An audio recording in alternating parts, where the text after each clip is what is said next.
Good morning, everybody. Welcome back to Zoo School Live. We have a very slow and awesome and brand new friend with us today, our Sloth. And to help us learn all about her, we have two very special people in her life, actually three, two of her trainers and one of our educators. So I'm going to turn it over to them. They're going to tell you guys all about our friend and how we've started working with her and getting her ready for the big debut. All right, so I'll turn it over to Kara.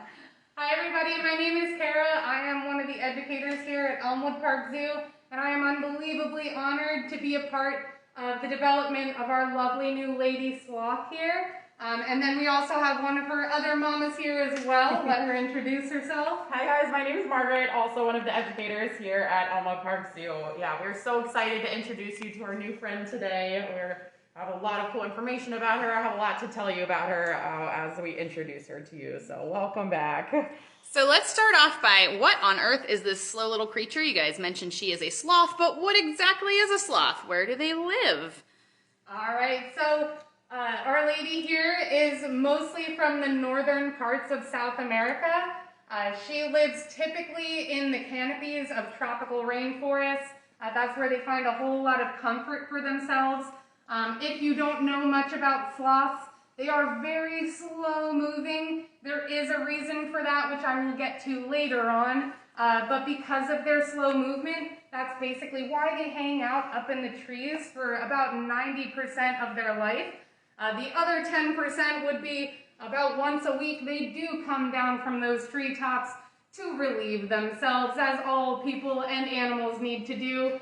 We do it on a much more frequent basis, but these guys only come down about once a week, and that's for their safety. That's because they are so slow and they are designed specifically to hang in trees, and they're not very good at walking. Their hind legs don't give them that ability.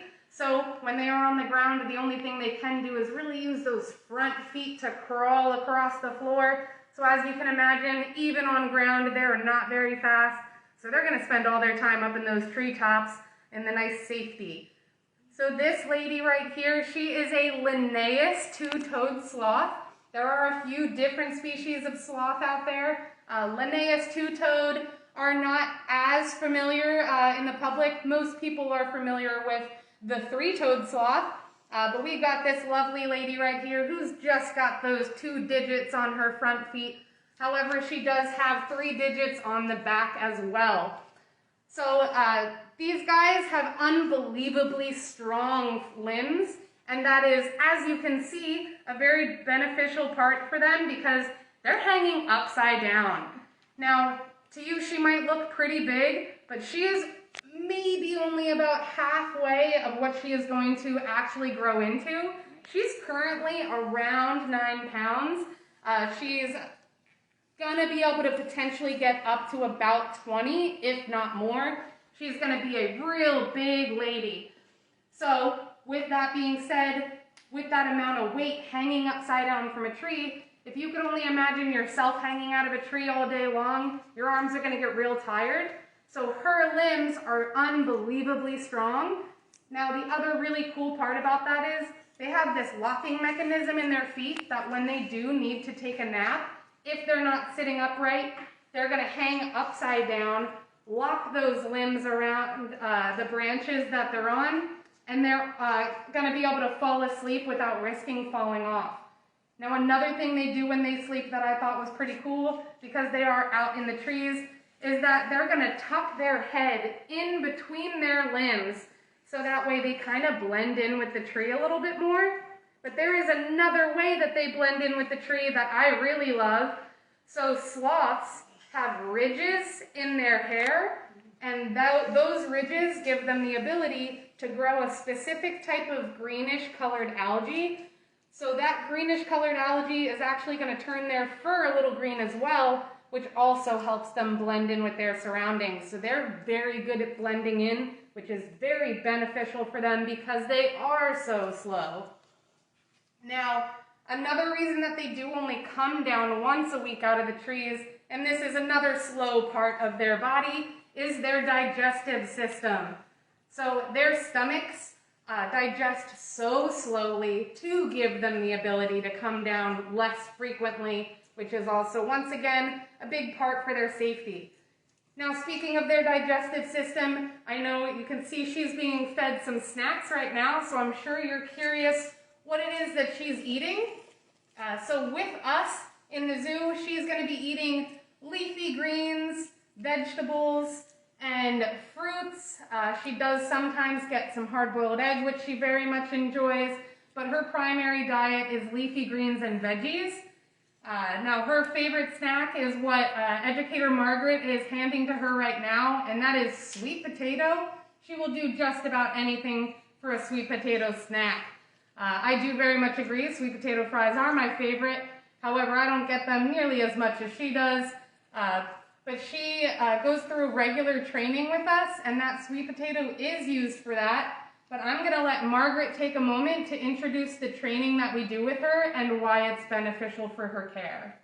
Great. I'm going to hand this snack pouch over to Kara here so she can distract me on so she's not all up in my grill while I talk to you guys about her training. So some of the stuff we've been doing with her since she got here is super important relationship building. So Kara and I are her primary trainers right now. We're the people that are spending most of our time with her and most of her time with us. So we want her to have a really, really strong relationship with the two of us. She knows that I gave her food for most of the time here today, so she thinks I'm going to give her more. Now, we've been doing a couple of things to get our relationships really strong. A lot of that is just going in with her and spending a lot of time with her, and that includes giving her a lot of hand feeding as well. So she is going to be obviously a really important ambassador animal here today at the zoo. So she's going to be an ambassador for her species to teach people about sloths. She's too cute. So when you guys are building a relationship with her, what are some other things that you do to just kind of get her used to your presence? Did you guys, have you guys been giving her toys? Have you guys been giving her sounds to listen to, enrichment, like to get her used to different people being around? So other than you guys visiting and hanging out with her, what other things have you been doing to kind of prep her to be an ambassador? Yeah, so Miss Leanna, Miss Sloth here does get, that's one of the names I'm voting for in the naming contest. If you guys do want to vote for her name, we're really excited for that. She obviously does not have a name yet, so we're really excited to announce that as soon as you guys do some voting in that contest. So feel free to go on the website to check that out or on Facebook. Now, like I was saying, we do some enrichment with her. So enrichment in a zoo setting is really important for all of the animals. So it's to keep them stimulated, to keep them entertained, make sure they don't get bored, and make sure they have a lot of different ways to access their food. So we have a couple of different examples of enrichment that we do give her. So this is one. It's basically a little bit of a PVC pipe, and what we do is we hang this on the ceiling of her enclosure, and then we place food in here, and when she is up during the nighttime, because she's nocturnal, so she's awake at night usually, she'll go around and she'll get the food that we leave her overnight. Same with this one. This is one of my favorites because you can really make it fun for her. We usually stick lettuce in this one and have lettuce sticking all out of it so that when she goes around, she doesn't get all her food really accessible easily. It makes it a little bit more difficult for her to forage around and find her food throughout the night rather than just getting one whole meal. Because in the wild, they would be foragers. They're going to eat food throughout the nighttime. So you guys give her these enrichment items to help build her strength and exploration and her comfort, right? That's right. What have you guys been working on with her as far as training to help with her health care? Has she done any behaviors or been learning how to participate in her own health care? Yes, so one really important thing we've been doing with her is working on some what's called tactile conditioning, which basically means touch. So sometimes when we go in there with her, we'll give her some rewards while we touch different parts of her body. That's going to be important for a lot of different reasons, but especially so that our vets can come in and give her her yearly checkups and have it not be a stressful situation for her. So a lot of my focus when I'm going in and doing tactile conditioning with her is on her feet and her nails.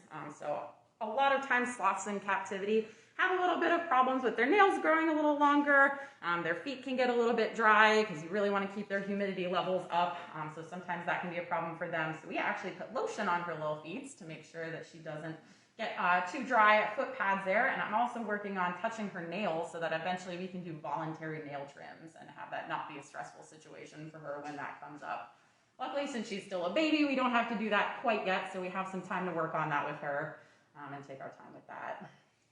Is there any training that is being done to get her ready for display program, her exhibit? You know, I know the exhibit's not quite ready yet, so she's not out for public view, but she has this really cool setup I see here today with this perch for her to explore. And how did you guys work on getting her comfortable doing this, coming out to visit in this kind of space? So one of the things that I have a lot of fun doing with this little lady right here is called target training. Now, target training is super beneficial for all animals, and that is because I can voluntarily move her from point A to point B without upsetting her, having to pick her up or move her without her consent. So what we do is we have this lovely little target stick. Looks like a little boat buoy. It's on this lovely little stick right here, nice and far. We had discovered early on in her life that she does like the color blue, so this is very beneficial. Basically what I'm going to do is I'm going to hold the target stick out, verbalize to her that I want her to touch the target. What I'm looking for is that she walks up, poops it with her nose, and then I give her a reward. And that way I can move her from that end of the perch to this end of the perch without upsetting her and letting her do it on her own. Now that's also very beneficial because when we do transport her from one location to another, and then we need to remove her from the transport basket that she currently loves, she will hold the target stick above the space where we want her to go, and she'll just climb right on out. So the reason we're doing this is once we do have the exhibit open, if she's up in the treetops or if she's in her holding space and we would like her to come out, we're going to display this target stick to allow her to come out on her own. So we're going to see if she wants to try this out right now. She's been pretty good about it. However, we have been giving her quite a few snacks today. So fingers crossed she's going to do us proud right now. Yeah. Target. Sometimes she just takes a second to see it. She's going to come up. Good. Boop that right with her nose. Target. Oh yeah, we're excited. Good. We're going to let her chew her snacks first. So sometimes she gets real excited and she'll take a whole mouthful. Target. Good. Whoop. Rolled right off your face. Yeah, so target training is another really great way to build a relationship with her because I'm allowing her to move on her own accord instead of forcefully picking her up or moving her in that way. So we'll see if we can turn her around. She's like, where'd it go? Target. Good. Good job. Great. So when she does move out on exhibit, will she be sharing that space with any other animals? Yes, so that's another super exciting part is this lady right here is about to make a whole lot of new friends. We have made a point to introduce her to one or two to start off slowly for her comfort level. We don't want to overwhelm her so early.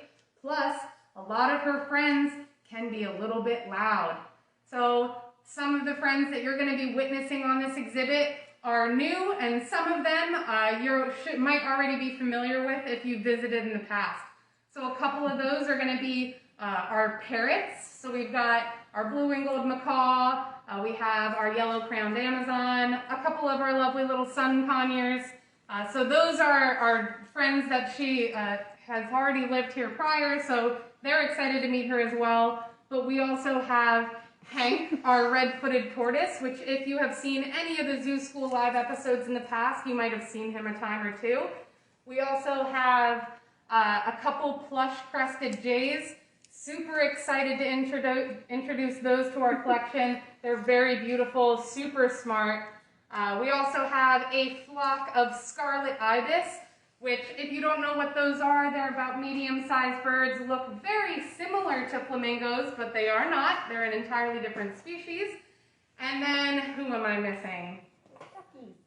Sun bitterns, that's correct. Those are our new friends as well. They've also just recently arrived. We have a lovely little male and female pair of sun bitterns that are really just beautiful birds. So as I said, a lot of her friends are going to be a wee bit noisy because they've got those beaks that can talk all day long, but we are very much excited for her to meet those friends. And how is she going to help be an ambassador for her species? I know you guys talked a little bit about training, how unique they are with their adaptations. But, are there challenges that wild sloths are facing that we're hoping people will learn about and help with by meeting and visiting with our sloth? Absolutely. So currently in the wild, this species is considered least concern. However, that does not mean that they're totally safe in the wild. So some of the threats that they might face would include habitat loss. So that's mostly from humans taking down habitats for different purposes. There's also, they do have predators in the wild. I know I said that they're very good at blending in, but there's always that risk. So these guys might fall predator to large cats of many sorts, large snakes, and then there are other species as well, but those would be the most common. Aside from that, unfortunately, there are some people out there that do hunt them. However, that is not as common, I believe. I haven't found a whole lot of information about that. But habitat loss is really going to be the big thing. And unfortunately, because sloths are so cute and they look so cuddly, people very much are interested in possibly having them as pets, which I can tell you is not a great idea. I know that they are cute, they are slow, but they do have protective abilities. Those nails are super long, and even though you might not be able to see them real well, they do have very sharp teeth, and that is what they use to break through the leaves and branches and stuff that they'll eat out in the wild. But so it is very common sometimes with tourists that when they go out into the wild to meet wildlife, they might get too close and try to take pictures with them, which might make the wild animal uncomfortable. So our hope is that we can spread the message about taking care of both your local and foreign environments, also as well as teaching people safe practices with wildlife. So that means keeping a safe distance. We understand that photo opportunities are very, very exciting for people, but there's always a safe way to do it. And we want to make sure that we spread and educate that information to people so that way they do understand why maybe it's not the best idea to fully try to approach a sloth in the wild. But there is safe ways to do that. Awesome. We do have a few questions, so I've definitely been seeing a lot of stuff popping up about her name. So as Margaret was saying earlier, we all kind of have our little favorite names here that we're hoping for, but you are welcome to vote on our Facebook, and I believe there's a link, and then there was sent out if you're a member at the zoo, it was sent out in an email, so you'll have some time still to do that. I'm not sure exactly when we're announcing that name, but you'll check back to our social media and check your email to find out. Someone was asking, does she have a mate at this point, or is it just her? No, as of right now, it's just her. So her best friends are us and the other animals that she's going to live with. But no, we do not have any other sloth friends for her just yet. Maybe eventually. And Joseph, who's 5, would like to know how long she sleeps during the day. That's a good question. So typically in the wild, sloths are going to sleep between 15 to 20 hours a day. And that is also because of partially their slow digestive system. If they were to be moving around and awake a lot more than that, they'd be burning through way more calories and have to consume a lot more, come down from the treetops more. But they are nocturnal, so they spend their night up in the dark treetops foraging for food in the safety of the covers. And we actually have, in a lot of our animal enclosures, we have little cameras to check in on them, and it is very interesting watching the sloth move around at nighttime. She's a lot more active than you would expect for such a slow creature. Yeah, typically we just find her sleeping during the day, and we sometimes bother her and wake her up, but at nighttime she is all over the place. So Naomi asked, how old is she? So we just celebrated a birthday with her, right? Not Yes. too long ago. So April 16th was her first birthday, and she has only been here with us for just 2 weeks. So we unfortunately weren't there with her to celebrate, but she did just turn 1. And she could grow a little bit more than this, right? Yes. Yeah, so she's not totally full grown yet. Not quite yet. Yeah, she's about halfway to her full size, which will be pretty big. Do either of you have a favorite sloth fact that you like to share with people? Something I think is really cool about them, another one of their freaky adaptations, because they have so many, their fur kind of parts at their stomach and grows that way around their back, so that when they're hanging upside down in the rainforest, when it rains, the rainwater actually kind of runs off of their body down off their back. So I think that's really cool that they have that adaptation. Definitely. So my favorite is all about the feet.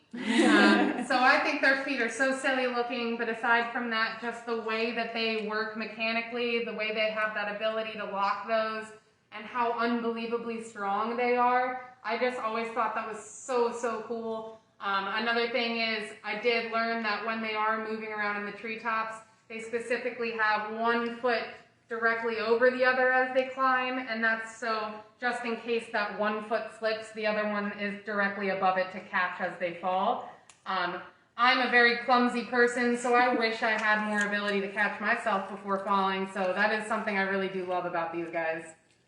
Awesome. Well, just like other Zoo School episodes, if you have not had a chance to put your question in the comments, go ahead and do that. I think I did see one more pop up here. How do they eat upside down? Do you guys know anything about how that works? Or we'll have to look that up and maybe share it later. Yeah, I'm not entirely positive. I know that like with bats, the way their bodies are designed, it's specifically beneficial for them when they are upside down. I have not fully learned about the sloth digestive tract or the way any of that works yet. I'm still learning as we go. So thanks for that question, Nancy. We'll see if we can get an answer for you, and we'll pop back into the comments and post that. Again, if you want to participate in the naming, we have a survey out there. You're welcome to join in, and then we'll keep you guys updated throughout the next couple weeks on her new exhibit space and everything else super cool sloth related. Thank you so much to Kara and Margaret for sharing her with us today. Thanks for joining us, guys. It was so much fun to introduce her to you. We can't wait for you guys to come meet her in person when that new exhibit's open. All right, guys. Thanks so much for joining us, and I hope you have a wonderful rest of your day. Bye.